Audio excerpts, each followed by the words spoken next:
Place à la politique, malmenée dans les sondages et face à l'inquiétude des Français. François Hollande a tenu à s'expliquer hier soir sur le plateau de TF1. Il se donne 2 ans pour mettre en œuvre une politique pour l'emploi et 1 an pour inverser la courbe du chômage. C'était justement ce week-end à l'Homme l'université de rentrée du Parti socialiste du Nord, en présence notamment de Martine Aubry. Et malgré les nombreuses critiques, les militants défendent les premiers mois du gouvernement.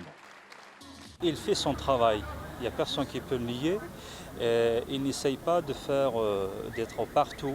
Mais c'est vrai que ça ne va pas très vite. Bon, et c'est vrai qu'il y a 5 ans pour tout faire, mais il y a des urgences sociales absolues qu'il faut résoudre tout de suite. En 100 jours, on ne peut pas effacer 10 années de politique de droite, c'est pas possible.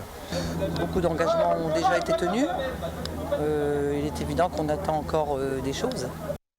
Les premiers mois du gouvernement Hollande ont été en revanche critiqués. C'était ce week-end au Touquet, lors de l'université des jeunes UMP, en présence notamment de François Fillon et de Jean-François Copé, les 2 principaux rivaux à la présidence du parti. À noter que plus de 200 jeunes militants étaient présents avec un seul mot d'ordre, l'heure est à la reconquête. L'objectif de l'UMP, c'est d'être une opposition totalement constructive et aussi une force de proposition. Il ne s'agit pas de critiquer à tout va, il faut aussi proposer des solutions concrètes. Le but, ce n'est pas les législatives ou les présidentielles de 2017, le but, c'est 2014, la reconquête des territoires perdus.